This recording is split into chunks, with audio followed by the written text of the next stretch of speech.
snappy. I'm just trying to be happy.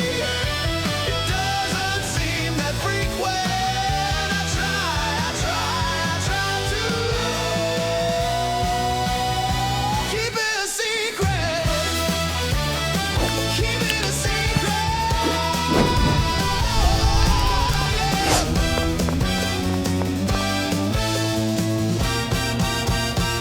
I know it all just seems so wrong.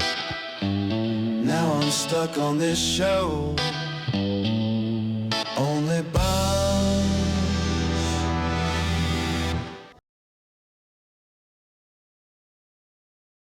Black Rabbit. Well, I just thought it looked like Black Rabbit. So I was like, I wasn't sure. Like, I was like, he could be filming in Black Rabbit. Oh yeah. If you watch like, I think Matt Ross, do you know Matt Ross, the comedian? He's like Timu Matt Rife. Oh, I think so. Like he lives here. He's like good looking, but like, Uh-huh. and his name is Matt Ross, and I think Josh Francis. I think that's who he does it with. They do a podcast. I think it's in Black Rabbit. So if you watch theirs, Friendly Fire or something, Oh yeah. you Yeah. will be able to tell, like, see what I mean. It's like kind of just this backdrop looks like familiar. Oh, okay. Yeah, I'll have to Mhm. check them out. Yeah, I didn't even know. Like, I just kind of set this whole thing up It's so cool. Like, here, and it's a perfect little room for it. Like, right? it's perfect white walls.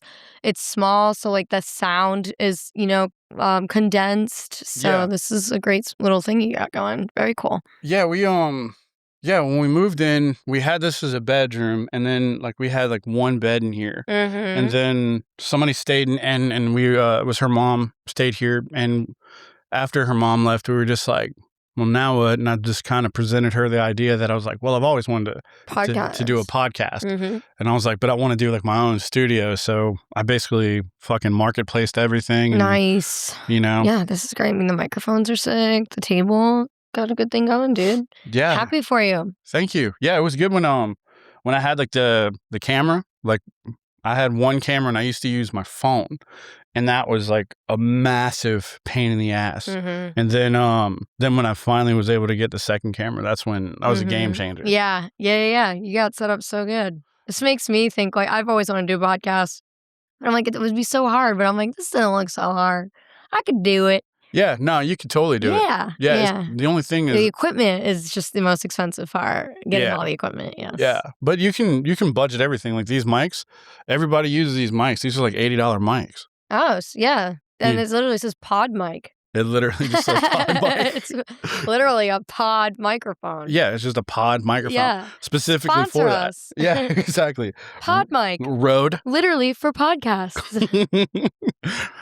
I'll probably just go ahead and just like say that's the start of it right there. That was good. Yeah, That I was agree. good. That was Yeah. good. Maybe they'll actually give you, maybe they'll actually sponsor you. Who knows? That would be really cool. There it is. I was literally going to say, I'm so sorry if my ex calls a million times. Oh, really? I was going to say that when I came in here. I was like, he hasn't called all day, but I was like, it's been all day, so it's going to hit any second. And I was literally going to be like, I'm so sorry. We could show this. I don't care. We'll just block the number. But like, Yeah. I literally was going to be like, I'm so sorry if my ex calls a million times during the podcast. And lo and behold, Yeah. there it is. We're Oh. just going to turn my phone off. Man, you know what? I wish that I had like the phone capabilities to just be like, hold on, let's go ahead and answer that real quick. But Honestly, we can. That would be really fun. Like I said, I'm an open book, and I fuck him. yeah, plug pretty him. much. Hey, blah blah blah. You're on there with Lauren and Trey. Right, exactly. You want Nickelback concert tickets? You're caller number 98. You want a You called Toyota? 98 times. Jesus, I know. 98 fucking times. 98 motherfucking times. I know. Actually, Nickelback's kind of badass. Nickelback is badass, and everyone hates Nickelback because the internet tells them to. Right. My first concert ever, I was 12 years old, and it was at SPAC in upstate New York. Shout out SPAC. And SPAC. Saratoga Performing Arts Center Oh, in Saratoga okay. Springs, New York. Matt Rife has performed there. It's like an outside concert hall. Mm. And it's like where you went in middle school to get fucked up with your friends. Right. Like you'd go see the fucking orchestra if it meant you could just be outside in the summer and get drunk and your parents don't, they think you're at a concert. Right. And my first concert ever was SPAC, and it was Nickelback. Really? And that is a fucking like character trait for me. That is a character trait. Being like, my first concert was Nickelback, and I take pride on that. Yeah, that's pretty badass. Shout out Nickelback, sponsor us. Yeah, exactly. I actually went to a Nickelback concert. Well, not a Nickelback concert, but I met Nickelback because they showed up at House of Blues in New Orleans the day before. But this was like in 98, like 97, 98. I was born in 98. Oh, really? So this is you old fuck. No. Yeah, I was like 14, something like that. Oh, okay, that's not bad. Yeah. So when I saw them, they were actually like getting ready to headline at House of Blues. And they knew the band that was playing the night before. And, cool. And they just kind of just went to the show. Yeah. My first favorite song was Photograph, and I was 5 when I first heard it. I was 5 years old, and I heard Photograph, and it was like, I just wanted to listen to the like first half of it all the time. I remember that memory. And then my first concert was Nickelback, which was like a really cool full circle moment. Yeah. Love him. Photograph is a badass song. Yeah, cue the music. Yeah. That's it. Have you ever heard their song "Leader of Men"? No. That's a good song. Is it? Yeah, it's from off this. I feel like I would hate it. Leader of Men. Is it women? Are women the leader of men? Is that what the song's about? Because I'm not listening to it otherwise. I think like one of the verses is like, "I'm not a leader of men because I prefer to follow." It's like, wait, do you think I could speak out loud? Because I prefer to swallow. It's a great song. You know what? That does sound like my kind of song, actually. I prefer to swallow. And honestly, period. Or it's so hard to swallow. So, honestly, it's not, though. But honestly, period. Yeah. But it's a good song. I love that song. Now I'm like, fuck. I'm going to listen to it on the way home. It's so funny. Yeah, it's from, like, I think one of their first albums. Like, I think it's either from their first or the second album. Yeah. But when I first heard it, I was obsessed with it. We have to tag Nickelback in this podcast now. I'm going to write it down. Get it down. Write it down. We're going to tag Nickelback. Yeah, LOLO Chad Kroger. Who's he married to? I have no idea. It's not. No, I was going to say, is it Nicole Kidman? But that's Keith Urban, right? Yeah. Wasn't he with Avril Lavigne? Or is that not? No, Nickelback was with Avril Lavigne. Right. Yeah. I think Keith Urban's married. I was thinking it was Nicole Kidman, but I think Keith Urban's married to Nicole Kidman. Yeah. And then, because I think Sum 41 and Nickelback were like passing Avril back and forth. That's not fair. I want to marry Nickelback. The fuck? Avril gets everything. Hair. Avril. What's Avril? Avril. I don't fucking know. Was she very popular up there? I could be your girlfriend. Right. Yeah. No, I don't think she never came to SPAC. I think she kind of phased out by the time I was old enough to let my parents go to SPAC. I remember I went to SPAC. I was 15 with my best friend, Abby. Shout out. I'll name drop if it's a good. There you go. If it's my friend. Yeah, and we're talking, we love Abby. She just graduated law school. She's kicking ass. Hell yeah. Good job, Abby. Love her. We've been best friends forever. And we were 15 and we went to this SPAC concert. And I can't remember who we saw because like you just like went to go. It was like a big bonfire party with no bonfire, just music. Yeah. And you'd go with your parents and you'd run away or you'd go alone. And I remember like her older sister got like a Jaeger. And like we like chugged a Red Bull with a Jaeger in it, and we were 15 and we got so fucked up. And I remember like we were walking past these cops, like daylight still, and I was like, just walk normally, like don't look at them, don't make eye contact, like because that doesn't look suspicious if we're like right. Just walk normal, okay? Yeah, just walk normal. And she's like, I got it. And then boom, she face plants like a pancake on a skillet. Like on her face, on concrete, hits the ground. As soon as she says, like, I got it. I got it. Yeah. Boom. Did the cops like do anything? Oh, yeah. Or? They came over to help her up. And I was like, don't fucking touch her. I got her. She's 15, you pervert. Get off. And I was so raged on Jaeger and childhood trauma. I was like, get the fuck off of her. She's 15, pervert. Yeah, that's literally what I said. I was like, don't fucking touch her. I got her. And then they were like, oh, we're just checking on her. You girls all right? And I'm like, yeah, we're fine. We're sober. We're happy. We're living life. Yeah, we're good. Our parents are somewhere. Right. They're around. They were home. And I remember like I got home that night and we went to Denny's after because that's what you did. And then her older sister dropped me off home and it's like 2 a.m. and I like stumble upstairs and I just flop into bed and all of a sudden I hear my bedroom door open And my mom walks in. She's like, how's the concert? And I just sit up like fucking Frankenstein out of the movie. And I go, I don't know why I thought this was cool to say or like that I had like, in my mind, at this point, I had permission to get drunk at 15. Because I just stood up and I was like, good. I had like 8 beers.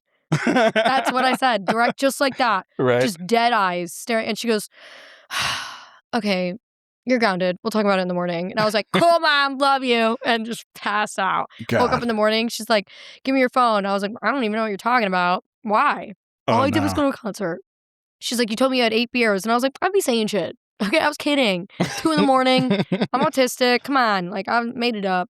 Just wanted to seem cool. Yeah, you grew up in an age where like they could take your phone. Like when I was growing up, there was no phone to take. So I was such a little cunt. Can I say that? Yeah.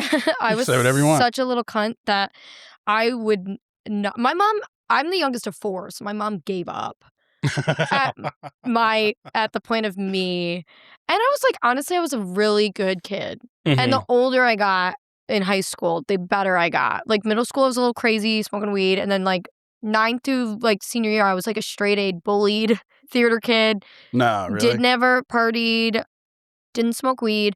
And then in the summers, like everybody would just have fun, but I was a good kid. So she knew that, but I think she had given up. So like she would be like, give me your phone. And I'd be like, no. Like I'd be like, take it, bitch. Come get it. And then she would go on T-Mobile and like disconnect my phone, turn it off on like on the account. Like you can just like cancel it or pause it. Dang, these are ideas from my kids. Fucking bitch, dude. I'd be like fucking 14 and horny trying to watch porn. All of a sudden my fucking phone's not working mid-video. Yeah. Pissed. No, that was crazy. Like pissed. Just trying to wank my crank, dude. If I wanted to do that, I had to wait for like dial-up and hope somebody used the phone. Like, oh, dude, I had access. Trey, get off the phone. I think my first ever coming across porn was on the family computer, though. Because, like, I was born in 98. So, like, I actually didn't have my first iPhone until I could pay for it. And I was 15. So I was, like, the last of my friends. And so, like, but I did very much grow up with, like, the family computer in the living room and, shit like that. Yeah, no, when I was growing up, the way I discovered porn was my grandfather. Okay, so you can't talk about it because you're a guy. Yeah. No. Well, he just had the magazines just like out. And just one day, like, it was like he had them in his garage. And so, like, one day me and my cousin, we were just kind of like, snooping around the garage. And you accidentally, I think I did. Same thing happened. It was my Uncle Jesse. Yeah. And then we didn't leave the garage for like 2 weeks. Yeah. We were like, I dude. didn't do that. I think my older sister found my Uncle Jesse's Playboys when we were visiting my nanny and poppy's house in Long Island. And she was like, Cass, Lauren, come upstairs. Look at this. And she just showed me this picture of this girl with the biggest bush. And all I can remember is this girl's fucking bush. Yeah. And that was like, very popular back then. I was very young then. I was probably like 6 or 7. And my Uncle Jesse was like, what are you doing in here? Get out of here. And we were like, Uncle Jesse's fucking a naked girl. Right. What the fuck is this? Look at the size of this. Why does she have that? Why do you have 90s bush porn, dude? Yeah, what the fuck? Get a weed whacker. What is that? He's like, God damn it, just get it. Is there a pussy under there, dude? All right. Uncle Jesse's gay. Yeah, it's like, how do you open the hood on this thing? Dude? Like, what the hell is that? How am I supposed to finger blast it if I can't find it? Right, where's the latch? No wonder why men couldn't find the clit, dude. Fucking right. Can't see it. They need a machete. Yeah, fucking... Holy shit. That was a crazy fucking noise. Oh, that was good. That was a good weed whacker impression. That's the half Mexican in me. Like, I just have those like sounds. That's racist. What do you mean by that? What do you I'm half Mexican. What do you mean by that though? You say all Mexicans are weed whackers? Yeah. All my Mexicans. All the Mexicans I know. Apparently my Uncle Jesse was no weed whacker. Yeah. He liked the bush. When did you come down to Austin? New York? February 1st will be 2 years. I got here February 1st. Oh, really? 2 years ago. So, yep, I'm just coming up on 2 years. Nice. I was born in Long Island, and then I moved upstate with my parents, my siblings, when I was like 4 or 5. Before I started pre-K, actually, so probably a little younger. And it's so funny, when we got to upstate, we all had like really strong accents. And all of our teachers were like, your kids all have speech impediments. This is real. Because you And had accents? Yeah, my mom was like, no, we're from Long Island. They have accents. And everyone from upstate, because they're retarded. And, they're, brother, or their fucking brother wives or whatever. Like, they're all fucking incest and shit. Just sister, cousin, or whatever. Cousin wife, whatever. Yeah. It's a weird culture. They're all like, that's not a thing. There's no such thing as like a Long Island accent. And my mom was like, retard. And retard. Yeah. What are you talking about? You fucking retard? We're from Long Island. What are you talking about? My kid's got accents. That's a thing. You ever been out of anywhere besides upstate New York? You fucking hack. Like, yeah. And they forced us into speech therapy, all of us, for years. Yeah, because they would not give it up. And then they knocked it out of us. And sometimes I'm still like, I have to go to the bathroom. And I'm like, wow, I wonder where that came from. Yeah. Being from Long Island. I used to have one, like, kind of, nothing too crazy, but I used to have, like, that kind of New Orleans one for a while. I loved the New Orleans accent. Some of my family, they have it like a lot thicker than I did. But I don't know what it was. For some reason, I kind of veered away from it. Yeah. I don't know why. No, I think, my mom, who like didn't move upstate till she was in her late 20s or like early 30s, she like barely has the accent anymore. Sometimes like every once in a while, though, it slips out in all of us, But if I had a Southern accent, I'd never shut the fuck up. Right. Which would be really bad for everybody because I already don't shut the fuck up. Oh, bless your heart. Oh, my God. Oh, my God. I would never stop talking, okay? Fucking, I love that Southern accent. Oh, or a gosh. British accent. Oh, shit, yeah. If I had a British accent, I would take over the world. I would never release the podcast. I would just speak on it. I'd say more nonsense than Joe Biden. I would fucking... I would just talk about anything, too. Just to talk. My favorite form of glass is the kind of glass that you drink from. They were playing with my leg hair. They were braiding my leg hair. They were braiding and they kept laughing at my leg hair. Yes, I said it helps me swim and climb walls. It's my first lady. It's my first lady. Yeah, it's really nice that I am crossbred with a tarantula. Am I president? Oh. Shit. Right, did you feel the breeze? I did. I quit. Let me see. Oh, yes, it's windy outside. Yes. It's like, what the fuck? Where are you from? Like, I feel like we went from like, that's my president to who is my president? Like, right? Who is the president? Yeah, like from Trump to Biden. It's like, that's my president to... Where the fuck is my president? Like, right. Who is it now? Yeah. Can't be the guy talking about his leg hair. Okay. No, exactly. You bastard. Yeah, and then the gas prices. Listen, I don't vote, but like, and I would say I'm more liberal. I'm not political at all, but I would say I'm more left. But only because I have like a trans brother and I have to be. But sorry. Going in. Yeah, you should have heard the one I ripped earlier in my house. I looked around me and asked out loud, "Did you hear that?" To nobody because it was funny. So good.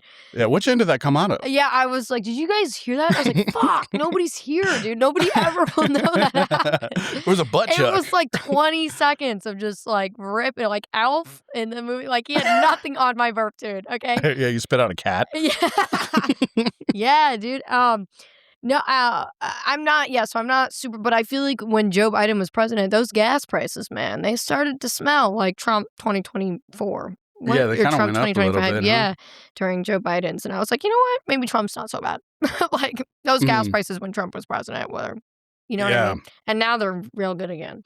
Yeah, when I used to have a diesel truck, and I remember at one point it was like $6 a gallon to fill that thing up. New York, Long Island, the most expensive I ever saw it get was because I spent my summers in Long Island growing up. It was like $5 about. That was the most expensive we'd ever see it get. And then New York upstate always stayed around like $3.60-ish. Yeah. But here, like I told my mom the other day, I was like, gas is like $1.97 right now. And my mom was like, get the fuck out. And I was like, could always move here. Yeah. Mommy, Did you ever explore up in like New England and kind of like Maine?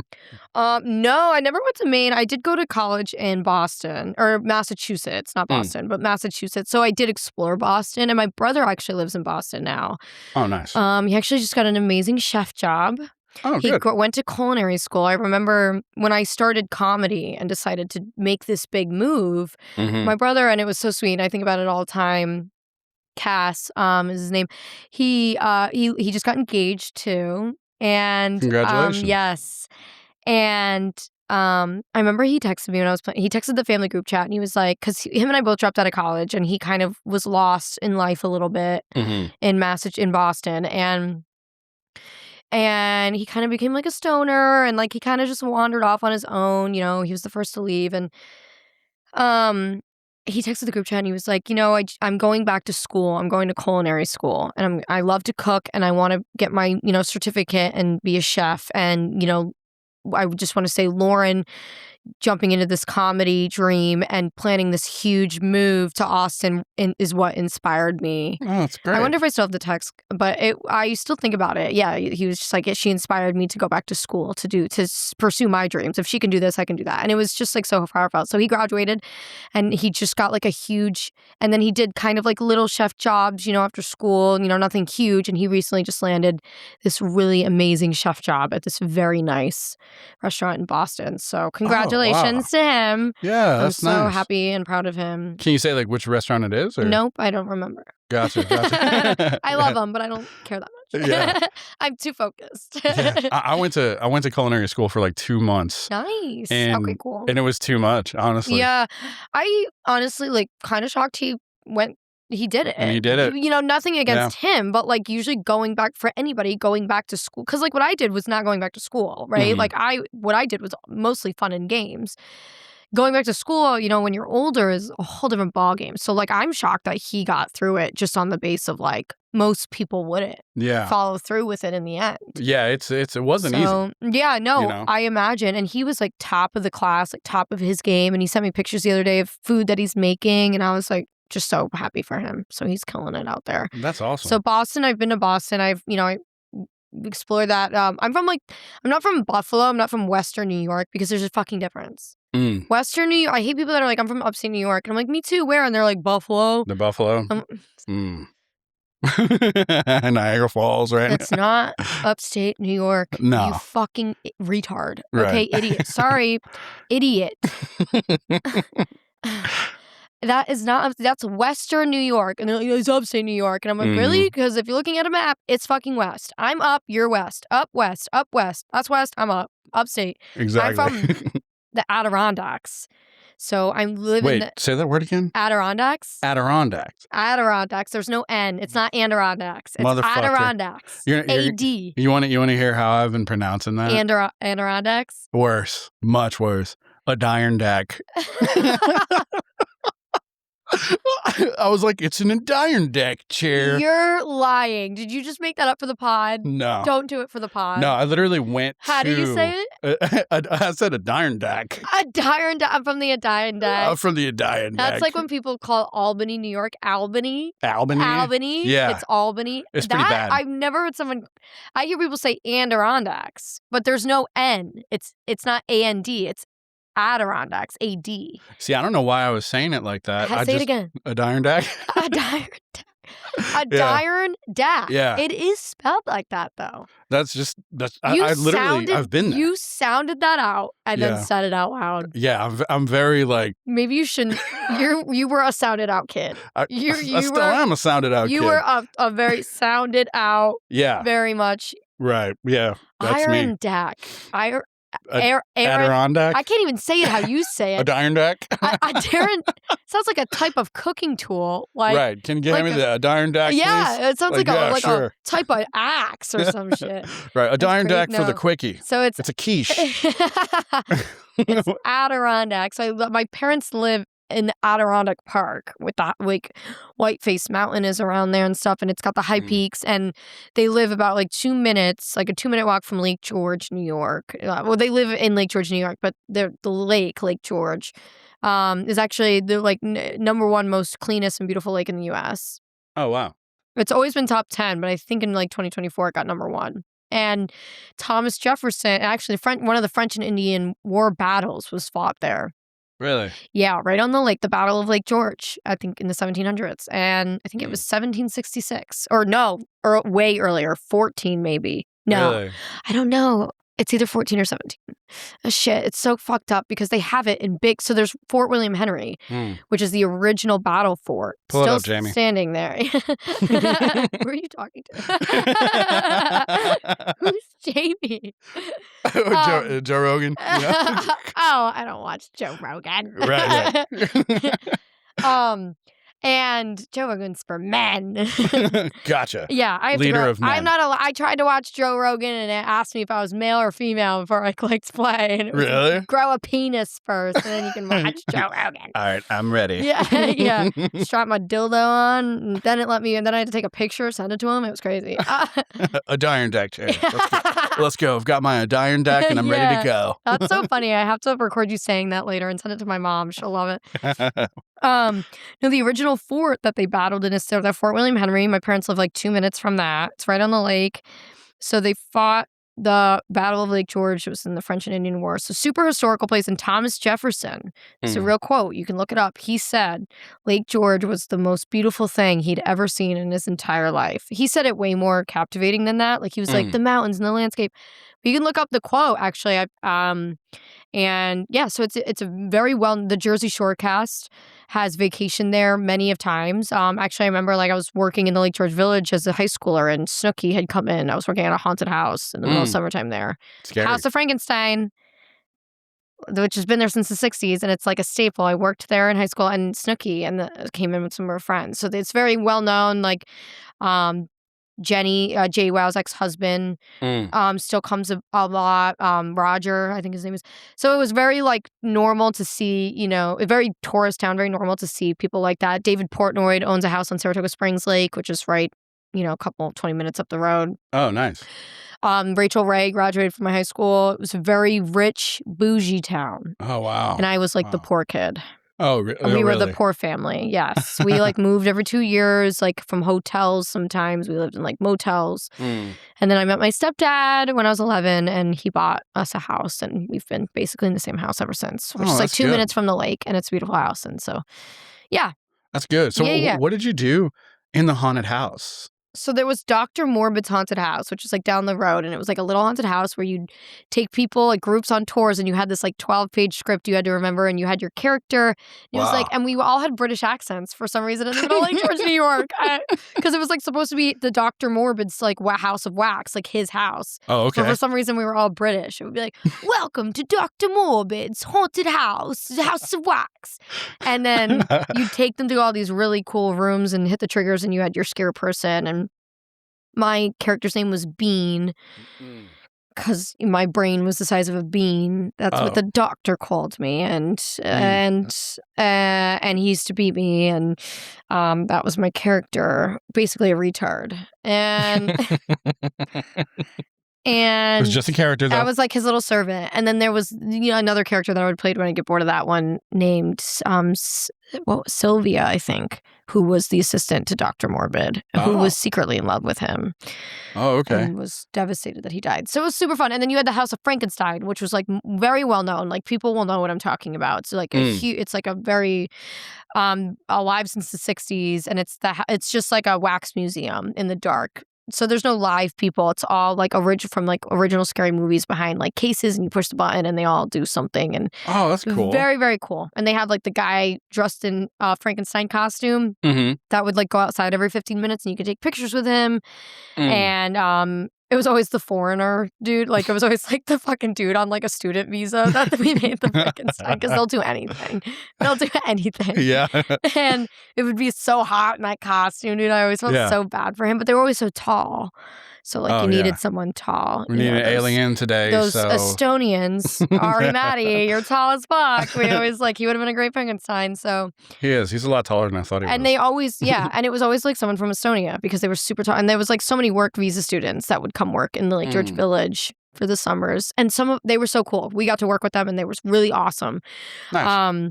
Some of them I'm still like friends with today, but it was always like the kid that always was Frankenstein was always like usually from Estonia, because he was always the tallest. Oh, hell yeah. Yeah. So that was, fun. I did that all throughout high school, all 4 years. Is that kind of like the performance bug that bit you, or? No, I've been performing since I was like, I think the youngest performance I did was 2nd grade. I sang in the talent show Once Upon a December from the movie Anastasia. And I just loved being on stage. I didn't care what I was doing on stage as long as I was the center of attention. I loved it. You said you did drama too, right? Yeah. In high school, I did the plays. I did musical theater. And actually, my junior and senior year, I co-wrote 2 plays that was actually put on for the school. And my senior year play was actually about the women's suffrage movement, where women fought for their rights. And so they gave us that topic, and I co-wrote that play. Wow, that's impressive. And I actually wounded up getting the lead. Oh, there you go. As Milholland. I was always the lead. I would tell my musical theater teacher, if I'm not getting the lead, I'm not doing it at all. But I didn't even have to say that. If I said that, they would be like, all right. You're a tree. Right. You're a stump. I would right never, there. I wouldn't even be like co-host lead or whatever it's called. Or like, I don't know. Like, I was like, but I always got the lead. Anyways, and actually the mayor of New York or the governor of New York, or I don't know how like I said, I'm not political, so I don't fucking know. Is there a governor of the state? I don't fucking know how it works. But anyway, I heard Betty Little came and watched that performance, actually. So I think it was the mayor. Really? And she came and saw, and she watched that because it was so huge. And actually, I had a custom-made white gown. So they hired my school. It became such a big play, like I said, Lake George, very historical town, very a lot of history buffs. I was a history major myself. Oh, okay. And so they, it came a big thing. So they hired like this costume designer to come in and like originally like took my measurements, and she hand sewed this beautiful white gown for me to wear for like 30 seconds in this one scene. And it's actually in the history museum in Lake George still. That's across from my high school. They have a history museum, and it's in a case still with my picture there. Really? Yes. Oh, so I wow. co-wrote that. And then my junior year, also just same thing, musical theater class, we co-wrote a play. We interviewed people living in like a senior citizen home. We interviewed a bunch of like people living in those homes, and we wrote a play about their story. And I actually wound up coming up with the plot for that play during like an exercise during class. Really? We were just supposed to do this random exercise thing, and just like nothing that actually had to do with our play or our plot. It was just class, and I just like put up together this thing, and everyone was like, that should be the plot for the play. And that winded up, and then I was the lead for that too. And there wasn't really a lead for that one. We were all playing, I was the person that started, the plot in the play. So that's cool. Yeah, I actually wrote a song too, the music and the lyrics. Well, I didn't write the music technically because I couldn't play the guitar, but I knew I wanted it to be guitar. I played the piano. But this had to be a guitar song. And one of the other musical theater kids played the guitar, so him and I technically wrote the music together. Oh, that's But cool. I wrote the lyrics and I sang it in the play. It actually ended up making it in the play. Oh, and wow. I got to sing my own song, yeah. So how many years was that, like, that you were pretty much, like, doing stuff like that? All throughout high school. I would say my junior and senior years when I really got into that stuff. I never did, like, any of the actual plays that were put on by the school. This was always like musical theater class, like an elective. And then they had their separate, like, anyone can audition for these plays, the big plays, like when we did Les Mis and stuff like that. Like, I didn't want to be a part of that because there's so many people, and like, it's just like, how can I be the center of attention when there's so many people in this fucking That's a really interesting mindset, because my mindset is like, all right, dude, it's Fiddler on the Roof. I'm probably going to get the roof, but I'm going to try it anyway, I remember my freshman year, I auditioned for Les Mis through my school, and I got prostitute number 3, and I literally dropped out. And I looked at my musical theater teacher, and I was like, I'm never again. Like, not only did you not make me the lead, even though there's no real lead in Les Mis as well, but I was like, but you made me prostitute number 3. Right. Not even prostitute number 1. Right. Prostitute number 3. And so I did not. And then as I got older, I obviously got better at, singing and playing the piano and acting. And I was quite fabulous at the acting. I love acting. I want to get into it so bad. Yeah. Hollywood, sponsor me. Have you looked into it here in Austin? Yeah. I mean, I don't even know where to start. I feel like it's just going to happen. Right? Yeah. It's just going to come our way. Somebody's just going to walk into my job or something, or walk into my Suicide Mike show, and they're going to be like, her. And that's just how it's going to go. I've decided. So you've had like this kind of like natural sort of like, I'm going to get in there, I'm going to take control, and then this is going to be my little project here. Yeah, I mean, I've never walked, and any time I've ever met anybody, people, specifically girls, like they don't like me at first. Like all of my best friends today from back home, they'll even tell me all the time, like, when we first met you, didn't like you. And then it took like one conversation and they, and that was it, and people tell me that here today still, I don't make a good first impression, I guess, because I do love attention. But here's the thing. I never ever I'm loud and obnoxious, but that's just like not intentional. Like that's just who I am. This is who you are. Yeah. And so I never walked into any room and thought, how can I get the attention? And like, what do I have to say to get? I've never done that. I've just walked into the room and like not even thought about attention or anything. Like, but sometimes I just get it. And like maybe it's like because I'm loud and obnoxious and stuff, and people hate that and they think like she's looking for attention. But then they learn, oh, she's not. This is like literally just who Lauren is. She's just loud and obnoxious, and she's a little crazy, and she's different, and autistic, and and and it's so once people realize that about me, they warm up pretty quick. So I do love attention. I hate negative attention. I won't do anything for attention, like. Right. But of course, when I get it, I'm like, right. I don't mind it. I'm a performer. Yeah. I'm a performer. Yeah. I am a performer. And before that's what, at the end of the day, you have to love attention to want to perform. Especially in this. Or to be able to perform. You can't just like be okay with getting attention. No. As a performer. You have to love the attention. Yeah. That's the drive. Yeah. If you're just okay with like, I don't really care if I get the attention or if I like the attention's on me or not, like you're not going to be able to do this. You're not going to have your whole heart into it. Any performer has to love the attention. That's what drives you to keep going, especially in the rejection of everything. Right. So I was just born a performer. It's like in my blood. Yeah. I remember, I was a kid at 2 years old making my family sit in the living room while I sang them like some dumbass song I came up with or, Yeah. So that's just how I've always been. Those were always the best. I used to love doing that with my families too, like putting on like little shows and everything. Oh, God. I remember I wrote a song like "Keep It a Secret," and it just said "Keep it a secret" the entire song on loop. And I made my family. I was like 5, and I sang that song, and it was like the whole. I remember my brother sitting on the couch at one point was like. Like just one more word? Say something else. Yeah, just maybe. That was the whole song. That was the whole keep it a secret. That was it. Keep what a secret. I'm 5. And I hummed my pillow 5 minutes ago. Like, I don't know. Like, what am I keeping a secret at 5? I'm letting everybody know about that. Yeah. I wrote that while humping my pillow. Like, or making my Barbies kiss. You knew right off the bat. Yeah. Did you ever perform comedy in New York City? No. So I started in upstate New York at the Comedy Works Club in Saratoga. Saratoga Springs, there's a little Comedy Works. They're a little bit of a chain. And this was an underground one. I did my first open mic there, and it went so well. And I remember thinking, like, I got this. Oh, my God. It was like, I remember, like, everybody had been there going there forever, and I was, like, the new girl. And I just walked in with, like, 10 people because all my friends, shout out to them, like, came to support me my first, like, opening night. It was amazing.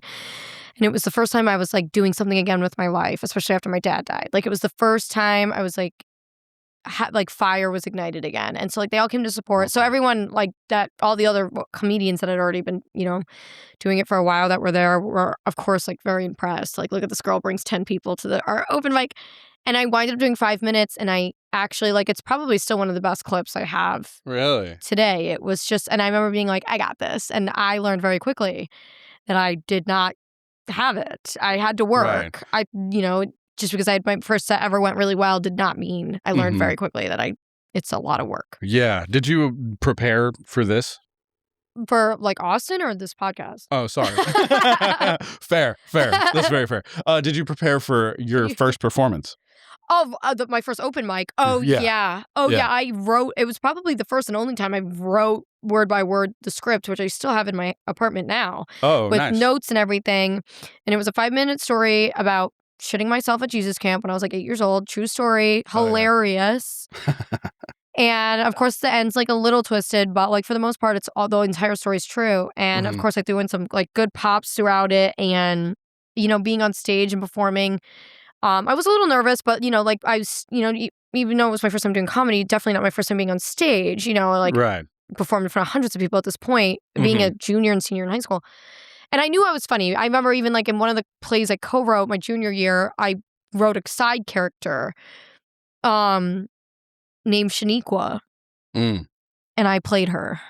Oh, nice. And basically this character kind of appears throughout the play as all these different like workers. Like she's the taxi cab driver in the beginning, and then she's the priest marrying the couple at the end. Oh, I can see and it. she keeps popping up throughout this play, and she's like ratchet and just like, I had this like crazy wig, and it was just this hilarious character that we just threw in there to get some, contrast, I guess you could say, or dynamic. Right.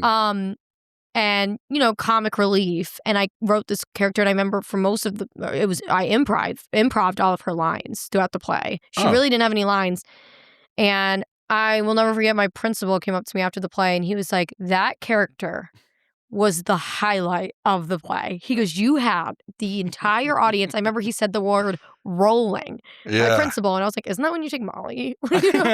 Right. He said, "You had the entire room rolling the entire play on this character." So like I knew that I had, I was good at telling stories. I was funny. But yeah, that was and that set went so well. Oh, that's But I awesome. did very much write that out and prepare. Probably still to this day the most I've ever prepared for a set. I would say the set in my shower. Like a week before that open mic that I was planning on going to, I would hit my record on my phone and make sure it was 5 minutes because I didn't want to run the light, and I would say it in front of my mirror, and I word for word. I can't believe it didn't sound scripted by the time I actually went up and did it. It actually sounded very flowing and very like I not memorized. Very. It's because you knew it so well. Yeah, but I feel like sometimes like when you know it so well, that's when it sounds scripted, right? And that's what I was like nervous about, but it didn't at all. And I still very proud of that set. And it was just that's great. Dove right in from there. Yeah. What was your inspiration for even starting stand-up to begin with? Tom Segura. Tom Segura. Yeah. Oh, right on. Love him. Daddy, sponsor me. Sponsor me. Did you see something that he did and was just like, what is this? Or like, how did that come about? I always loved stand-up comedy, and but I didn't really start watching it until college. My freshman year of college, I went through a really bad time. Went through like my first breakup, lost my V card to the guy, and then he dumped me when I moved to college. Devastating. Oh. And that's when I really started to drink a lot and smoke a lot of weed. And I kind of did this 180 from high school to college. And I was just going through a really tough time. And so I would go home to my dorm room every night, like fucked up, like high as hell, drinking, drunk. And that's when I first discovered I would just open my laptop, put Netflix on. And I think I just like happened to come across one of his first Netflix specials. And Ball Hog, I think it was. Tom Segura's Ball Hog was the name of it. Okay, yeah, I think I know the one.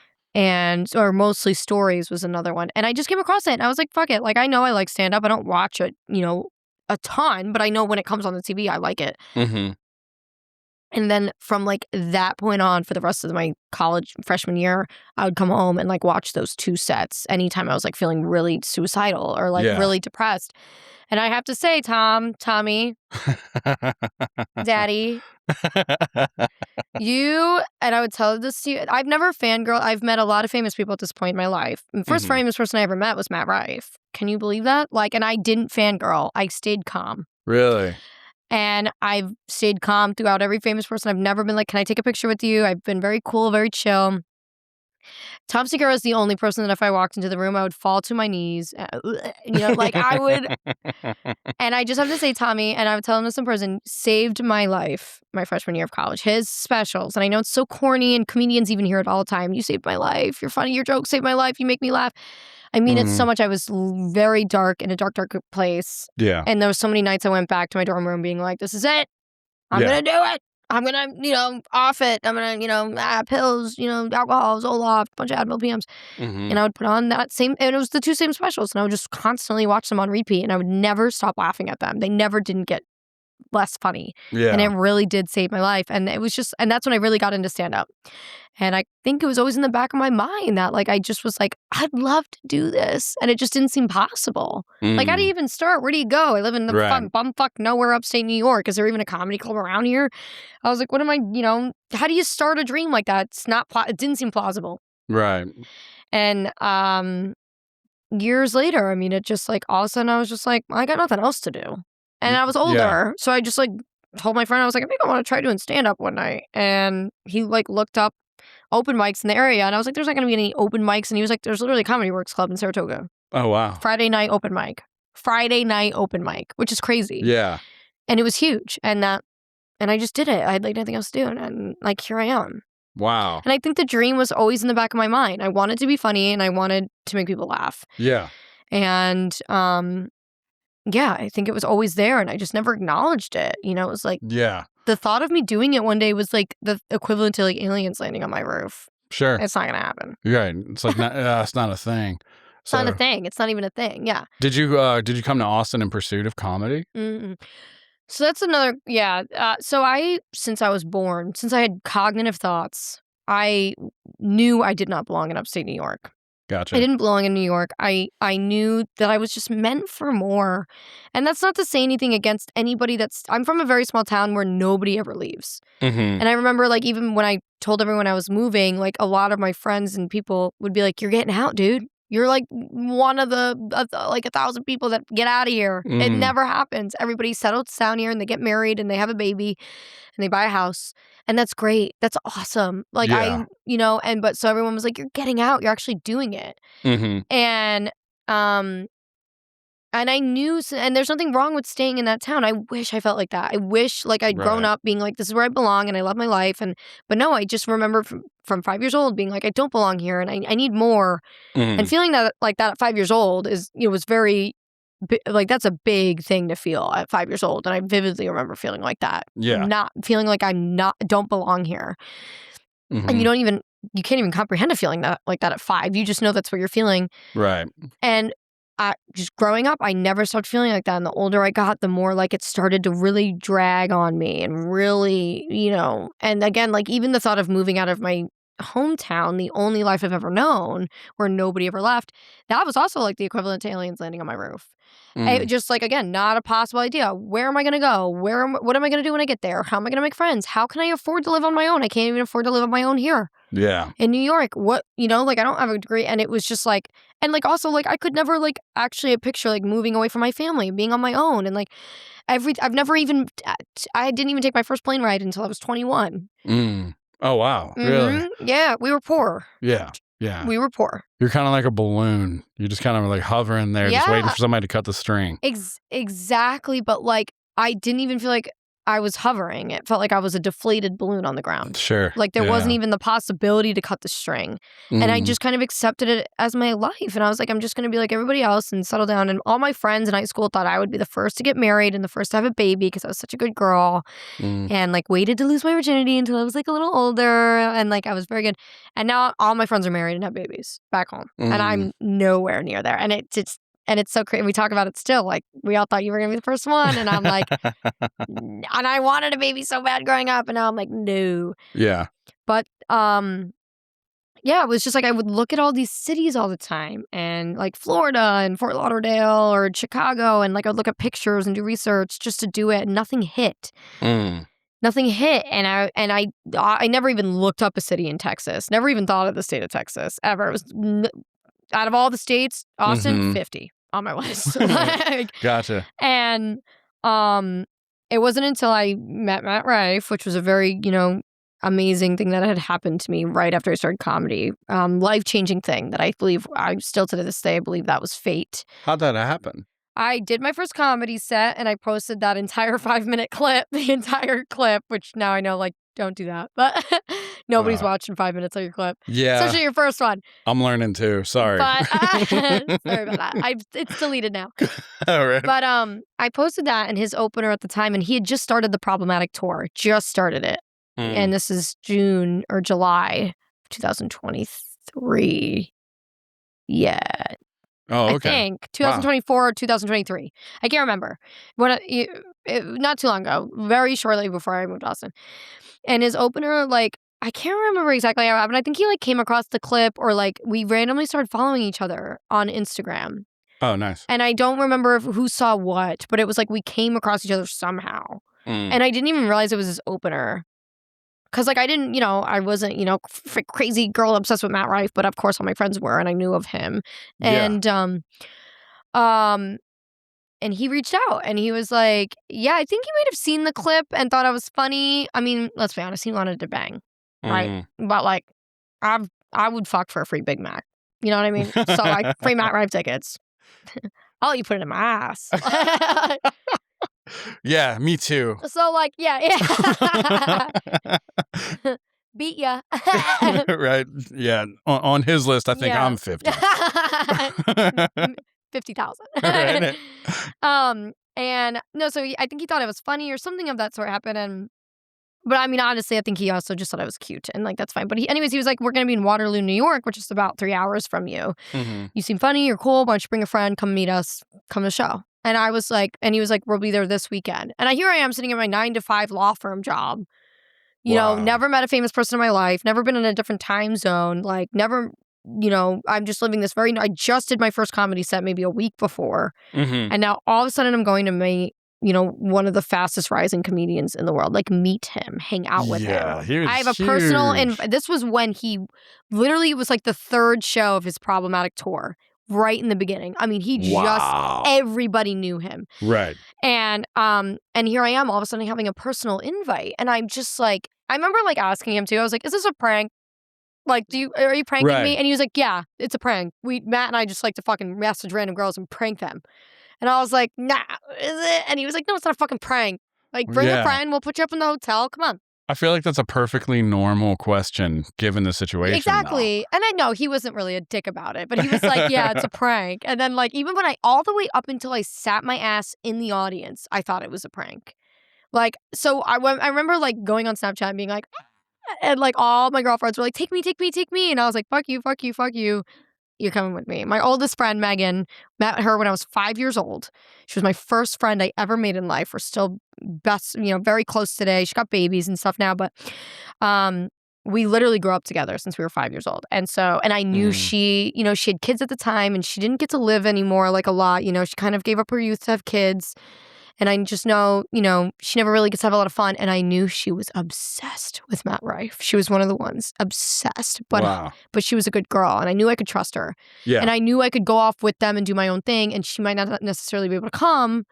And she would be cool with that. So I messaged her. And I actually hadn't seen her in like 2 years at that point. We hadn't hung out in a long time. No, we kind of lost connection at this time.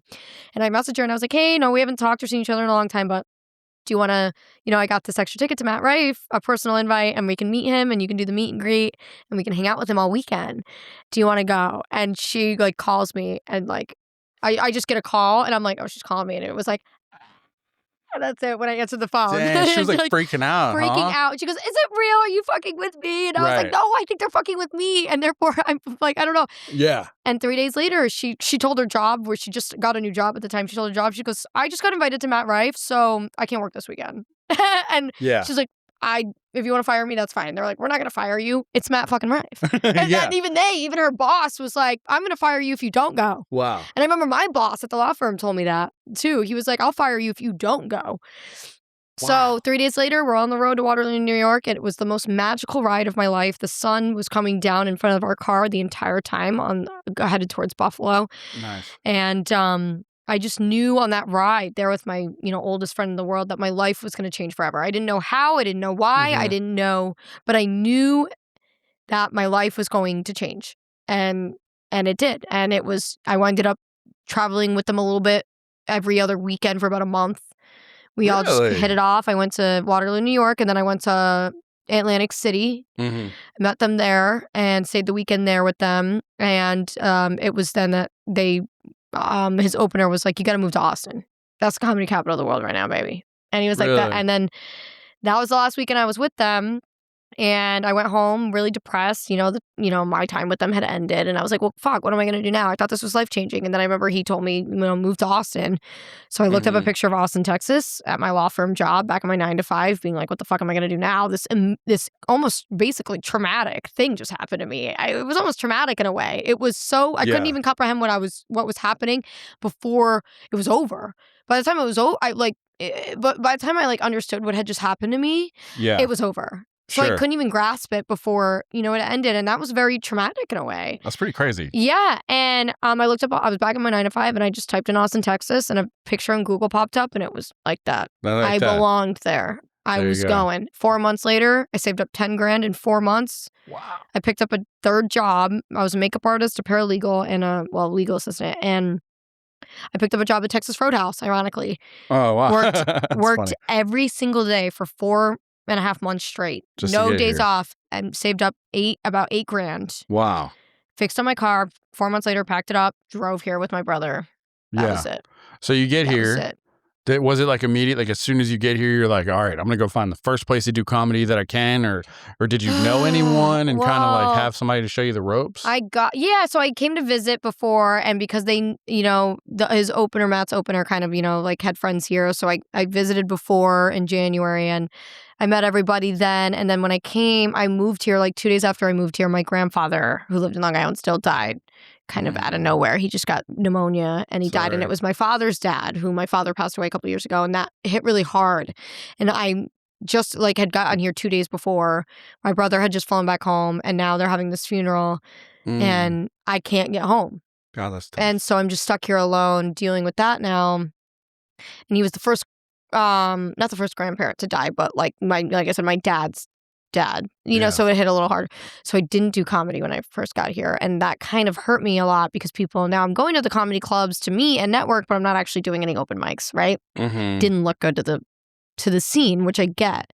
Of course, they don't know that. That's why it just looked like I was clout chasing and I was just looking to have a good time and I was the young party girl. And yeah, maybe I was, I was very excited.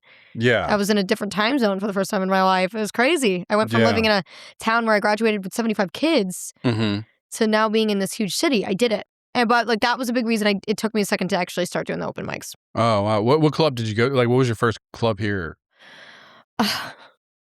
The Creek in the Cave. My first open mic was the Creek. Mine too. Yes. Yeah. Which I'm now banned from. Can you talk about why? Because I'm curious. Yeah, I'll talk about why. Everybody saw it happen anyways. Really? So about 8 months after I moved here, I'd done a couple shows there, a couple of their open mics. I also got into a relationship very quickly after moving here, and that kind of put a pause on my comedy too. I focused heavily on that relationship and not so much comedy. So I can see where the rumors came about and the withdrawal from people. But I did some shows, at the Creek, and I did some there. And I'd been going there 8 months, never got drunk, never got asked to leave, was always appropriate, didn't do coke in the bathroom a lot. Didn't try and fuck in the green room a lot. No, never, actually. I knew the owner didn't like me because of the rumors, but we had never talked, we'd never had a conversation. And then she just approached me out of nowhere at roast battle. And she approached me and she kind of started asking me questions in front of everybody. And she was acting a little passive aggressive. But in my mind, I thought maybe she's giving me a chance. Maybe she's actually just getting to know me. And then all of a sudden she just dropped it on me. She said that I was eavesdropping on her conversations and that somebody sent me here from New York to spy on her. What? What the fuck? Yeah. She was a little drunk, and it was a lot of people. I remember after that, she berated me for about 10 minutes with one of her security guys there, also as a backup singer, just repeating what she's saying. It was crazy. And he was even saying more fucked up shit. And I remember one point, he was kill yourself, shit like that. You make everybody here uncomfortable. You fucking suck. What the fuck are you even doing here? Just in the background sitting Really? there. And she's just going on about how I've eavesdropped on her conversations and I've spied on her. And somebody sent me here and I'm crazy and I've been asked to leave the Creek before and I cut my hair recently to try and hide my identity. None of it ever happened. I'd never been asked to leave the Creek and I just wanted my hair cut. It's just that fucking simple, right? Yeah, you're right. I got a $400 blonde bleach job and cut my hair off so you wouldn't recognize me. Right. Oh. And for 10 minutes, she just berated me in front of everybody. It was still to this day one of the most humiliating moments of my life. And I remember going home and I just hid away for a month after that in my house. I was humiliated to go outside and back into the scene. She banned me at the end of that conversation. I remember sitting there and being if I was so respectful about it, I was if I made you feel like this, I'm sorry. I'm so sorry if I promise you I'm not eavesdropping. I love your club. I'm so sorry. We've never even talked before. And she's you've literally tapped me on the shoulder and try and talk to me all the time. And I was I think you have me confused. And she was no, you're crazy. You're a crazy girl. That's what she said. Just like that. Huh. And Yeah, and then she just told me to leave. She said, I don't want you at my club anymore. And I remember my ex that I was with was doing roast battle that night. He invited me there that night, and he said nothing. He did nothing about this. He was there, and nothing. He never did anything about it. Oh, no. What was it? Because he didn't want to, like, mess up his reputation with her or something? Yeah, and I get it in a job sense, but also, like, to learn later on that you fed into the rumors behind my back, like, gossip girl.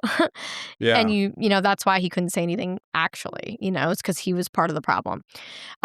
Anyways, so she told me to leave, and I just got up and I got my purse and I said, have a good night. Mm-hmm. And I said, you know, just so you know, blah, blah, blah. My boyfriend at the time, he invited me here, in which the backup singer said, yeah, you need to stop fucking with him too. And so then I thought, like, okay, this is more than what she's saying. Yeah.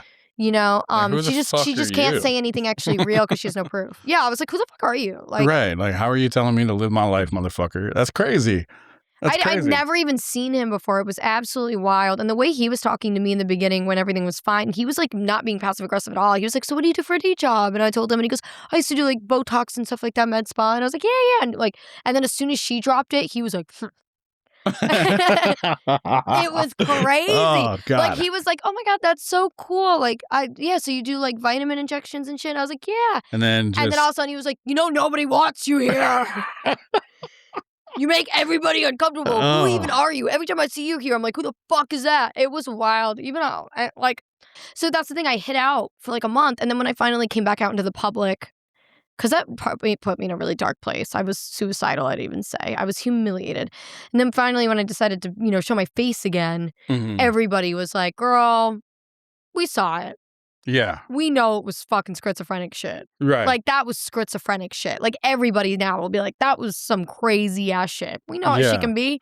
You should have never been embarrassed.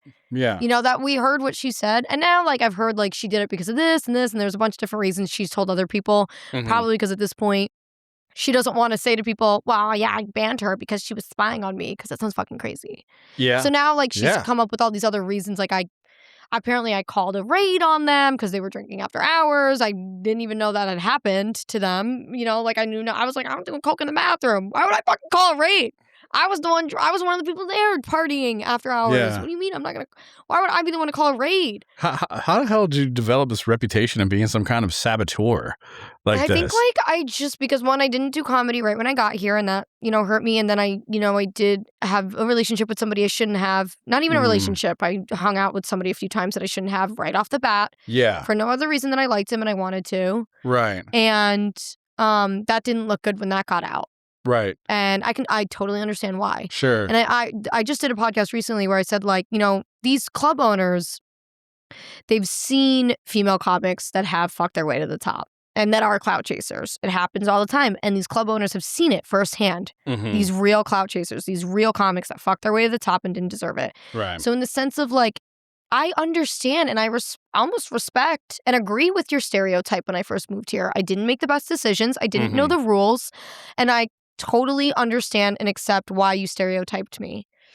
And I almost agree with it. I agree with you. What I have a problem with now is that when you approach me and you ban me from your club and you don't even know what my real last name is, you don't even give me a chance. Yeah. When you base a decision like that entirely on the stereotype, you're the problem now. Yeah. And you alone are the problem. I did nothing wrong. Yeah. And you can stereotype me, but when you do something like that based on a stereotype, you're the fucking problem. And I don't like you now. And I did nothing wrong. But if you give me the chance and you talk to me, and, you know, there was another club owner in the scene. She also stereotyped me a little bit and didn't, you know, was wary of me. And I knew she also didn't really fuck with me. And now we actually, at one point, you know, after the Creek and the Cane thing happened, that other club owner and I winded up getting caught in a bathroom together at a party, and I kind of bombarded her. You know, I was drunk and I was like, can I talk to you for a second? I know you don't like me and and I'll tell you anything you want to know, and I promise, and please don't ban me from your club as well. And she sat there and she listened to me and she said, you're not banned from my club, and whatever thing I had about you in the past, whatever I heard, I don't care about now, and you're fine. And she hugged me, and, like, you know, whether that was real or she was being fake or whatever, you know, because she felt she had to be, regardless, like, she gave me, like, this other woman didn't even give me the chance to talk. This woman gave me the chance to talk, and she gave me a hug in front of people. We walked out of the That's bathroom together. awesome. We follow each other on Instagram now. She never banned me from her club, and that I respect the shit out of. Right. Even if she wasn't genuine, I respect you as a person. You let me talk. And that's all I ever asked for. Yeah. If you decide still after that you don't want to do it, you don't fuck with me, and you still have, doubts about me, fine. Right. But when you come up to me and you just humiliate me and defame me in front of like everybody in the scene, and we've never even said hello to each other. Right. That's pretty ridiculous. You're a bully. Yeah. And that's the worst adult to be, is an adult bully. And that's all you are. You're no longer like stereotyping me. You've hurt me. Mm-hmm. You've attacked me. You're not stereotyping me anymore. You're attacking me. And you don't even know what my real last name is. Yeah. And so I get the stereotype. I get the stereotypes people had against me. I agree with them. Mm-hmm. I was young, people thought I was pretty, didn't do comedy as much as I should have when I first got here. I was very new in comedy in itself, and I get the stereotype. I understood why they both felt that way. Mm-hmm. But it wasn't until it came to that I was like, nah, I'm not the problem. In this scenario, I'm no longer the problem. I may have helped you create that stereotype, but you're the one like that refuses to see any other way. And I am not the problem. Yeah. And you're schizophrenic. and you're a schizo. You should, lithium's a thing, honey. Google it. Yeah, no, you should. And I don't care now. Like people email the club and see if you can get back in, try and make amends. I'm not interested in that. Sure. I'm not interested. At first it weighed very heavily on my shoulders for a long time. I wanted to make it right. I wanted to make amends. I thought about emailing. I thought about what I would say, because I thought it was just so detrimental to my career and opportunities. And in a way it always will be, But I'm doing fine without it now. I do all the other clubs. I'm doing really good lately. I'm getting booked a lot. My show's taking off. I'm I see you're like headlining now. I'm not headlining. I was supposed to open for a bigger comic this Saturday in front of like 150 people. It got canceled. Actually, I just found out today because of the weather, because it was down in San Marcos. Oh, I'm sorry. We're supposed to get a freeze this weekend. That's okay. I'm tired. Yeah. So that just got postponed, but I'm opening for a bigger comic for the first time ever. So now it got postponed to February, I believe, or March. So I don't need it. I don't need that club. And, and even if today, like, they lifted the ban, I think, like, I just wouldn't be able to show my face there. In a way, like, I'm still pretty humiliated, so. Yeah. Yeah, well, I mean, that's completely understandable. It's humiliating and, like, terrible when anybody judges you for any reason whatsoever. I just, like, didn't deserve that. You know? If you want to ban me from your club, like, fine. And I even said that, like, it's your house, mamas. It's your house. You want to ban me from here for whatever reason? I don't care what your reason. It's your house. And if you want me to go, I will go. And I won't fight you. Yeah. This is your house. You could do it. But to do it in front of everybody in the back of the creek like that is mean. You just wanted to humiliate me, and you don't even know me. The last time I got bullied like that was like high school. It literally felt like I was sitting in the middle of like a math class again, getting like bullied by my classmates for being, in a geometry class my senior year. And that's ridiculous. That's what it felt like. If you felt like that, if you truly felt like that, you take me in the fucking back and you talk to me privately and you tell me to leave. Right. Your intention and your intention alone was to humiliate me. Right. And that makes you, I don't care what I did. I don't care if any of those rumors are true, whether they were ever true about me or not. You're worse than me. Yeah. I don't care what I did. What you did was worse than anything will ever do to another person. Yeah. I could never do that to somebody. Sometimes the act of just talking to somebody just one-on-one and just kind of explaining things, like, it kind of says a lot more about your character. And I tried. Even though everything she was saying was bullshit and it wasn't true, like, I never had been asked to leave before. And I still was like, I'm sorry. Like, I literally had my tail between my legs. Like, I was like apologizing profusely. I was like, I'm sorry if I made you feel that way. Truly, I'll do better. Please, don't do this. Like, I bet. And, honestly, what I should have told her, honey, just so you know, hating me won't make you look any less like a fucking ogre. That's what I should have said. Yeah. That's what I should have said. Yeah. And then I should have clicked my recorder, because I'm an undercover journalist, apparently, and told her to repeat everything she said, but slower. Oh, my God. Can you repeat that, baby doll? Actually, my recorder wasn't on. Shit. Oh, damn. Yeah, can you say everything you said, but into the jacket? Right. I'm just like, all right, go ahead. Yeah. This is Trey. Ignore Trey. Right. Ignore Trey. Got the sound thing on. Pretend Trey's not here. Like, don't worry about me. No, and I tried, and I was very respectful about it, and she told me to leave, and I got up. But now, if I could go back, I would tell her, like, you still look like an ogre. Right. Don't come to your club and you still hate yourself. Right. And if I were you, I would be angry too. Being so talentless and constantly surrounded by people with talent, Right. I would be pretty fucking angry too. Yeah. But it seems like you took that though, like that terrible thing, and you spun it into like a positive though, you know? It took a really long time. And it still weighs on me. It does. You know, it still weighs on me, especially when people are like, come to the creek with us tonight. And I have to once again have to be like, I can't. And I know like she still probably talks bad about me and a lot of the creek people do. And that's fine. You know, I've accepted it at this point. I don't think it'll ever not weigh a little bit on me. Mm-hmm. You Sure. know, especially when things like Skankfest and stuff, like not even be able to go at all is like rough. And I definitely like at the end of the day lost opportunity, and I still, you know, but yes, I at this point like I no longer let it be detrimental to my mental health. Yeah, absolutely. So I've just moved on, and I'm fine without it. And hopefully one day I'll be big enough or good enough to where, you know, those same people will look back and be like, shit. Yeah, exactly. Exactly. You know, you're, another reason why I wanted to get you on here is because, like, you know, the suicide mic is, I've mentioned it so many times on here. It's like, it's one of my favorite mics. It's one of the best mics in Austin. Yeah. And anybody will say that. That's not just me saying that. A lot of people hate it now.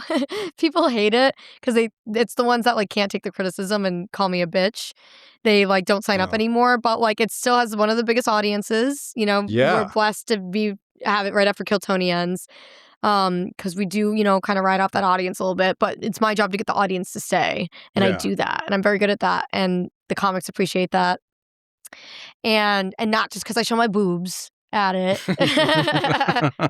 No, I love it because the crowd is always fire. It's always like always hot, loose. and it's a real audience. It's a real not audience. Comics. It is comics, but it's a real, and it's the KillTony audience. So they're already having a good time.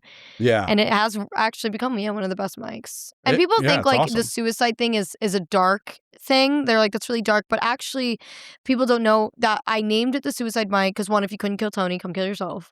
Right. And but the main reason is it's kind of supposed to act as an oxymoron to comedy, because in the times I was suicidal, comedy saved me. Yeah. So laughter really is the best medicine. So the suicide mic is actually supposed to be more of a lighting, like a more heartfelt thing, and where it's the oxymoron to an oxymoron to comedy. Yeah. Where like if you're feeling suicidal, like come to the show, and some of these open micers might make you feel worse, but some of them might make you feel better. It takes about 10 bad open micers to make you suicidal, but one really good one to save you for the night. So I love it. You got the spiel and everything. Yes, I love that. You know, and actually, starting next month, after February 2nd, the open mic will only be once a month. The first Monday. First Monday. Yep. Mm-hmm. People already know about it. I've announced it on Monday, and we're doing only weekly booked shows every Monday, the Suicide Show, and the open mic will be on the first Monday of every month still. So one open mic a month, and then 3 shows after that a month. That's still pretty cool, though. Yeah, I wanted to keep it open for the open micers, of course. I don't want to take it away totally. You know, I love, even though hearing the same jokes every Monday night for the last 2 years is the best. And I don't hate it at all. My favorite thing about running the open mic, despite how hard it has been at times and how much I hated it, is when every once in a while you see that open micer get better. And and seeing that some of them actually make progress is like one of the best things as a host. And knowing that I gave them stage time, the opportunity to have stage time every Monday to get to that, to make that progress, like really heals a part of me. You know, it's helped me out. Other people took that opportunity away from me, and I will never ever take that opportunity away from somebody unless you really piss me off and you actually do some shit. I'm talking about the other Lauren. You remember her, right? Unless you try and jump the line, or you like call me a bitch or tell me to get off my own stage, you're banned. If not, though, I will never. Banned. Yeah, I have banned people. Yeah. I have banned people 100%. Not many, maybe like 3 or 4, but like well-deserved. You're being a dick. You're too drunk. You're violent. You've tried to cut the line. You talked shit, you know. Yeah. But other than that, like, I don't want to take the opportunity for these open micers to get Yeah. on stage, at least, for this mic. Oh, I've loved it. It's I love it, like for a plethora of reasons. Plus, it doesn't like every open mic. You got to sit there for a few hours and just kind of wait, but it doesn't feel that bad when you do. Yeah. We've changed it up a bit. So instead of me going up and down on stage and doing some time in between the comics to try and get the people to stay, because my crowd work's gotten so much better since doing the open mic, and so I use that in between comics to kind of roast them But that was exhausting, and it took too long to get the other comics up, and people were waiting too long. Now we sit behind the DJ booth with Shen, who does our music, and my assistant Jeremiah, which, by the way, I think I'm the only open mic host in the world that has an assistant. You have an assistant? I do. Jeremiah Bishop is the assistant and / co-host sometimes to the open mic. He does everything for me. Shout out to him. Oh yeah. And he sits up there with us, so he gets that. That clout or that whatever, that, title.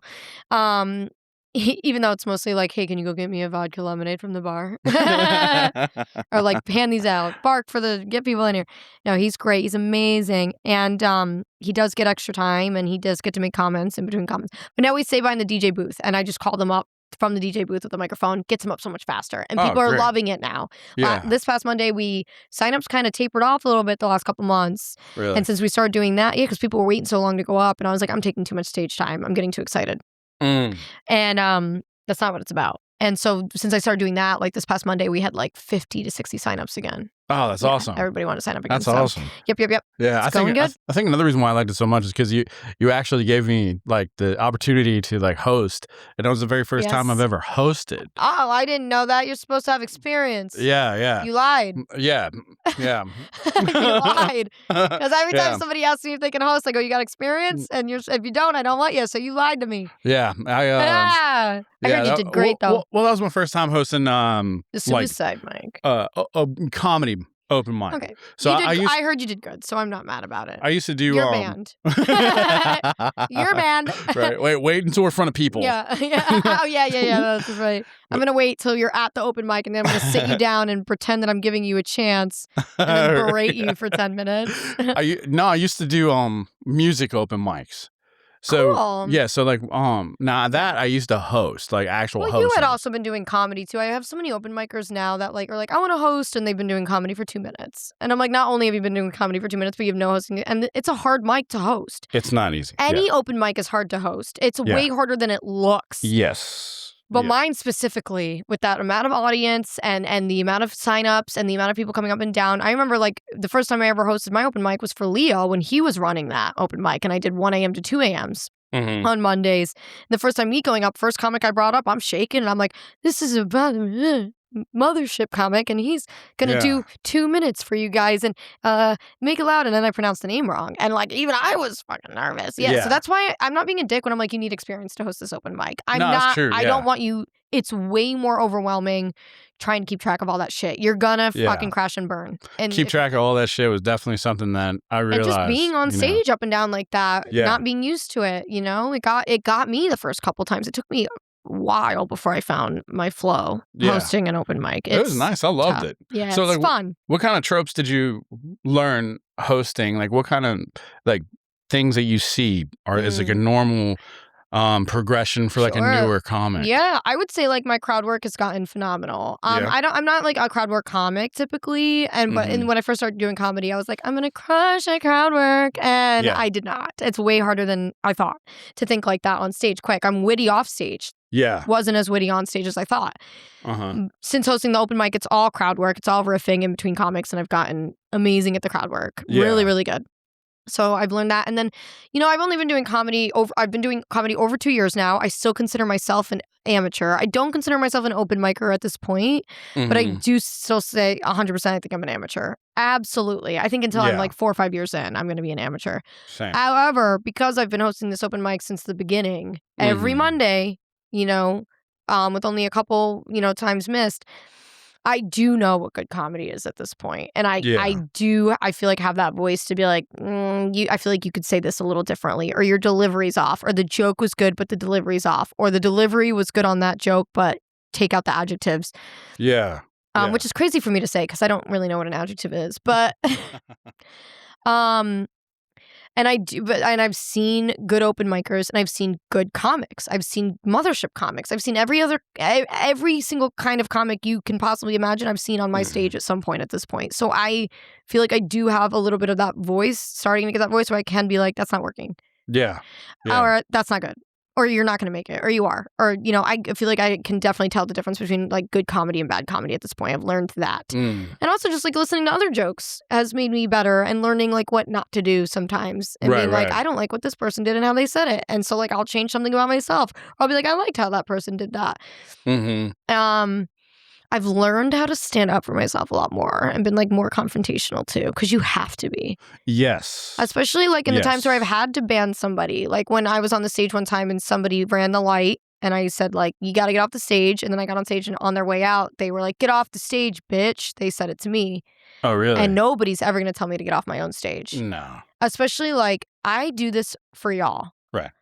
And I told that guy, don't you come back. You don't talk to me like that. Do you know how hard I'm working right now? This is not fun. Yeah. I mean, it is, but like it's more work.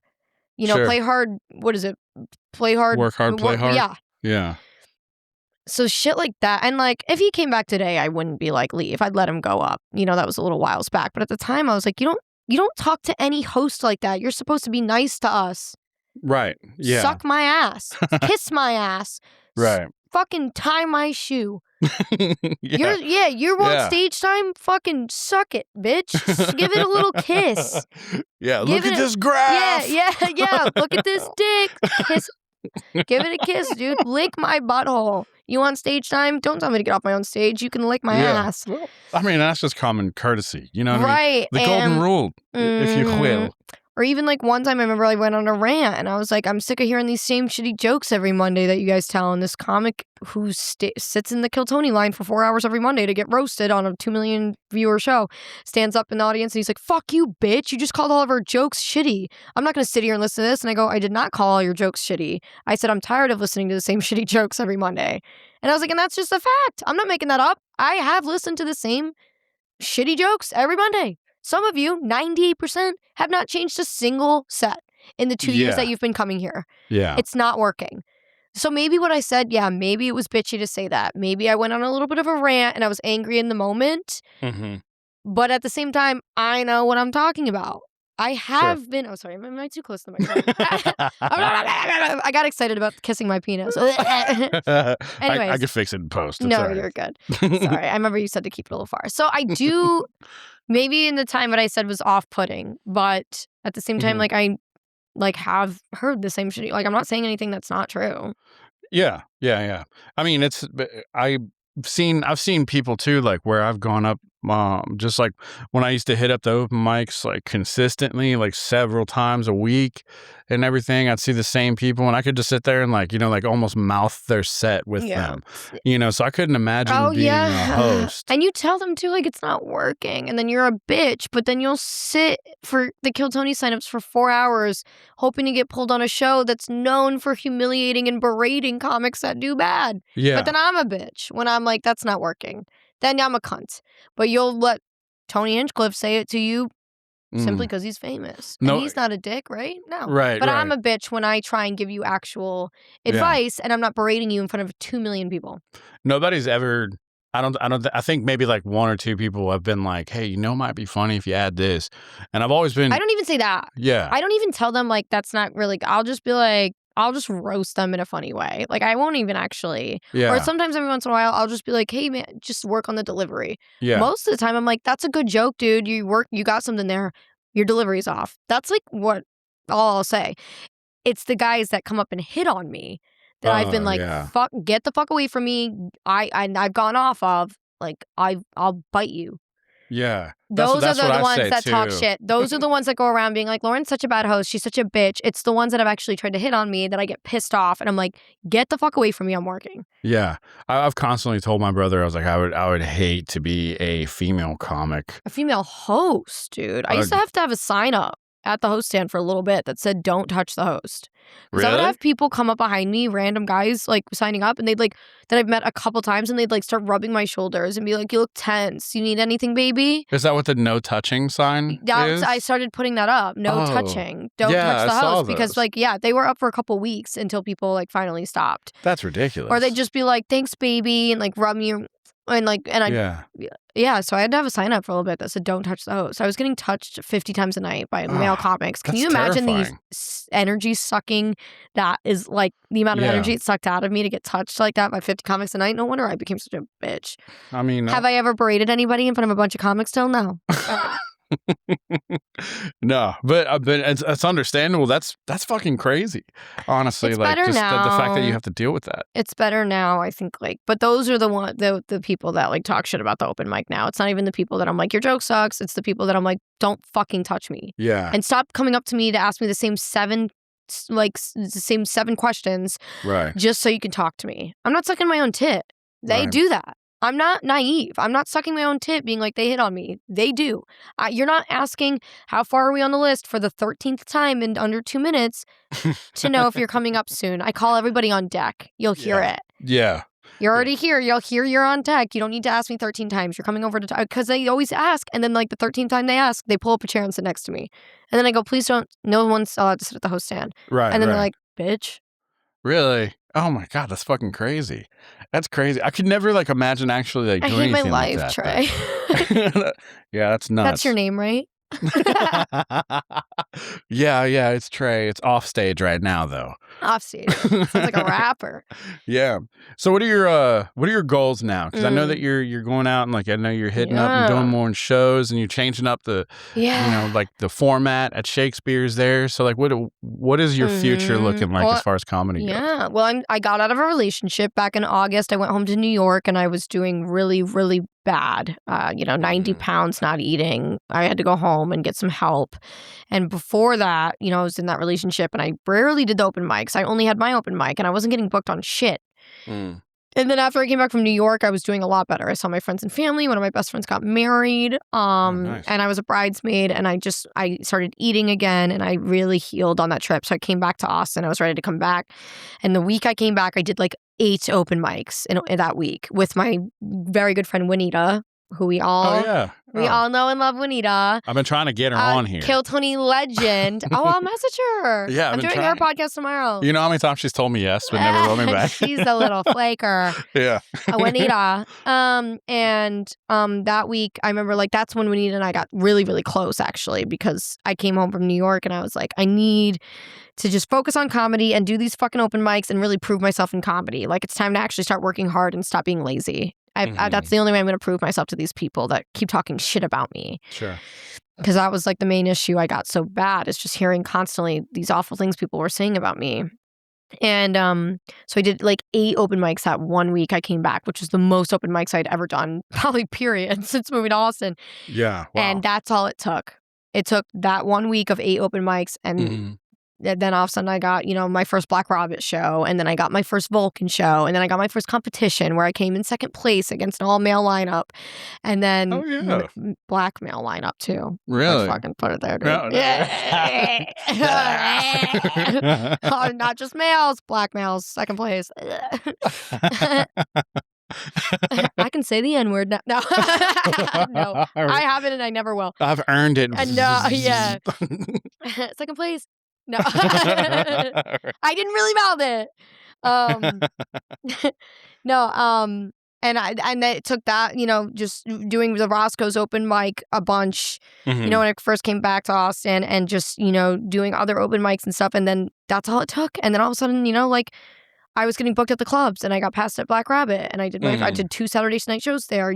I did their door guy show a couple times before they booked me on a real show. But all of a sudden it took 8 open mics in 1 week for somebody in the scene to go, oh shit, she's fucking funny. Yeah. She's not bad. You are. Yeah. Your jokes are very good. She's for an amateur, she's pretty good. She's good enough to be paid for a show. Yeah. And, she just didn't work the way she had to. But this girl, and also like, if I had done anything 2 years ago to become famous, like if I had clout chased 2 years ago, believe me, if that's why I did it, I would be a lot more famous than I am today. And people see that now. They're like, if she was really clout chasing back then, she'd be a lot further in her career now. Either that or she's terrible in bed. So people see that now. Yeah. And I came back from New York in August, and I hit the slopes, you know? Yeah. No, it was awesome because it was, like I'd always see you just advertise for the, suicide mic and or that's something all like that. I was doing for the longest time. I was in a relationship where it was like, no, I'm going to go do my show and you stay here and watch my kids. Or don't go to the open mic tonight, stay with me. Or like this person I was dating was actually one of the ones talking really bad shit about me and starting some of the rumors. Like a double agent. Like, really? Like, okay, gossip girl, relax. That's fucking crazy. And so he was like one of the reasons I was never getting booked or anything, or not making friends, and that rumors kept what's the word I'm looking? Perpetrating. Yeah, they were doing all that. Yeah, they were trying percolating. Percolating. Proportionately. The word where it was like keeps rotating. You know what I mean? Yeah, I could have had it, but now it's on the tip of my tongue. They're just adjectives. Yeah, I think. They're just adjectiving everywhere. Okay, now you're really confusing me. I don't know what you're saying. No, because I really don't know the word, but I know what you're talking about. Yeah, it starts with a P. It's when things keep like rolling, like perpetrating or something of that sort. I don't know. Yeah. Keep getting chased, whatever. Right. And so... yeah, I got so invested in that relationship, and then it was all I knew in Austin. He was all I became to know. I was so isolated, and maybe that was his intention. I don't know, but and I don't think he's a bad guy. I think he's like a really good guy. I think like he just was older, and by the time we started dating, there was already rumors about me, and I think that like tapered him off wanting to be exclusive, and that's why he kept me a secret, and that's why he kind of like also would like feed into the gossip to make it look like he wasn't in love with me to save his own ass.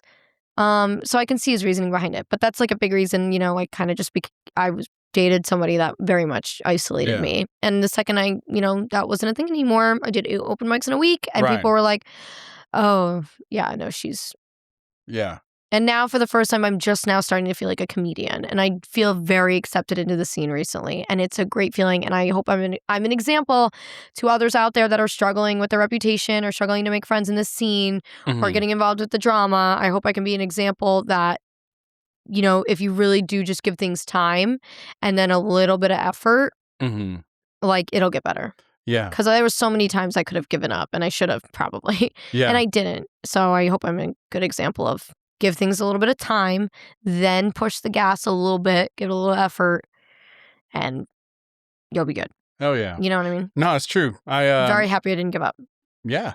No, it's awesome. It's awesome seeing, I was just actually talking with Joe about this, like when you see like your peers and they like, they kind of, just start, like I just noticed, I was like, oh shit, something's up with Lauren. Like she's actually getting out there now. Yeah. I'm like, that's fucking cool. Thank you so much. That's partially a big reason why I was like, oh shit, well, let me go ahead and invite you on this thing. And like I said, that's why I've been doing like a lot of other podcasts, because people are like, the first person to say that to me recently is like, wow, Lauren's like, I see you online and you're doing shit, dude. Black Rabbit, Vulcan, like all this shit, like opening for this bigger comic in a couple weeks, like, and so that's another reason why I'm finally doing podcasts now too, which I love doing podcasts. Yeah. I love talking about myself. Hell yeah. I love it. Well, yeah, we're getting to that point, but I was going to say, like, if you have any other quick questions, I don't know, I know I talk so much and I'm so sorry. No, that's okay. I talk a lot. Oh, it makes my job a lot easier, I'll tell you that. Yeah, I mean, that's why I love doing podcasts now lately, is because like it's finally, like I feel like I'm finally getting my chance to tell my story.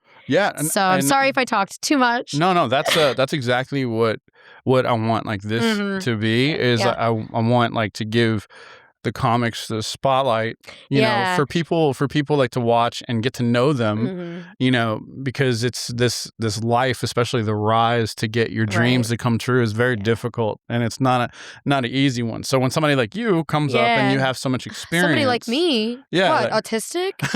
Wow, no, Trey. Artistic, you know, right? And then you come up and you explain like, you know, your struggles, and you explain like, you know, where you've been, everything like that. I know. I feel like just anytime I do a podcast, like any podcast I've done recently, at the end I'm like, oh my god, I'm so sorry I talk so much. Like, shut the fuck up, bitch. Like, but they say the same thing. They're like, no, we love it. No, that's like I said, that's what this whole thing is designed to do. Yeah, great. But if you want to shout something out or like, you know, put Do you have something out any there. last minute questions? Anything you wanted to touch base on that we didn't? I'm like cool on time. I just feel like we maybe like tapered off a little bit. I don't want to like. Oh no, it's okay. You're good? You know, I do have actually a question that I did want to ask you. Yeah. Like, so like, because I did notice I really like your style of comedy. I saw this one thing that I hate it when I can't like put the words on it. The dog's barking kind of distracts me a little bit. Take your time. But Think about it.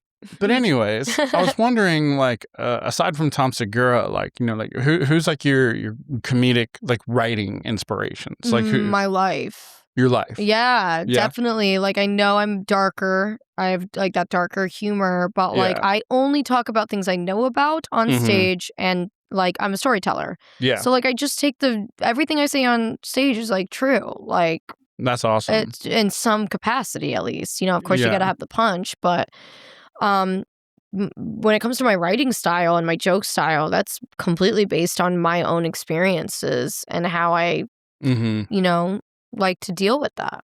Yeah. It's good. It's good because it seems like I can tell there's a format there. Yeah, it's definitely my comedy is very catered to me, which sometimes can, you know, doesn't do that great with the audience, but it's very much my style. And there's dark humor, and then there's like this cute little 5' nothing girl gets on stage and I'm like, hey everybody, my dad's dead and I've had an abortion, you know, like, and so but at first when I get on stage I'm like, and they're all like, look at this cute dainty thing, and I'm like, you saw cock before, bitch? And like then they're like, whoa. And then sometimes it always takes me a minute to get them on board, but they always because they kind of figure what you're. It takes them by surprise, and I'm not for the shock value comedy. I don't like shock value comedy, but like when it's like I don't purposely do it. It's just when you look like this, and then you get on stage, and you're like, yeah, I suck balls. That's a shock, and that's always going to be a shock, whether like I'm trying to do it or not. So it takes them always a minute because they're like, you're so cute and little. Look at you. There's no way you're funny. And then I'm like, balls and wieners or fucking right. They're not expecting that, but that's the real shit, though. Yeah. Like, that's awesome. Yeah. Where's your next show? So that's a great question. I don't know right now. Okay. I am opening, well, like I said, my next show was supposed to be Saturday. So, like, I don't know when that show is now. It just got canceled today. Yeah. The Suicide Mic is every Monday. Starting after February 2nd, we have the weekly showcase now with 6 higher booked comics. February 16th is an all-female lineup for Valentine's Day with nice. 1 male comic at the very end, who is your very own Joe DeRosa. Joe DeRosa? Yes. No way. Yes. Oh, that is February 16th. It's a free show. Please come out. So that's going to be fun. We're all going to kill him after. I'm kidding. But we are going to put him up at the end of a female lineup. So that's going to be fun. That is pretty, that's pretty cool. Thank you. February 23rd, we have Timmy No Breaks with Wonderful. 5 other comics. And then we have Matt Ross on February 9th. So you can come to those shows. I'll be performing at all those. I do have a Vulcan show coming up, but I'd have to go through my Instagram messages. Yeah. I have 2 coming up. I have 2 you. Vulcan shows coming up. They'll be on my Instagram. You can follow me at Lauren.Allen, 2 N's in Lauren, 2 N's in Allen, because the other one was taken. You can follow me, and all my shows will be posted on that. But I do have, some Vulcan shows coming up. So. Oh, yeah. Well, thank you so much for doing this, Lauren. I appreciate you. Dude, I had a blast. Yeah, me too. So cool. Please, everybody subscribe to this shit. I love when I see my friends, especially ones that I've known from the beginning. Yeah. Progressing and continuing to chase the fucking dream. That's it. That's all we can do. Awesome. Thank you, Lauren. Appreciate you. Dude. Hell yeah. Awesome. Well, and that's it. That's a wrap. Peace, love, cock. Love you.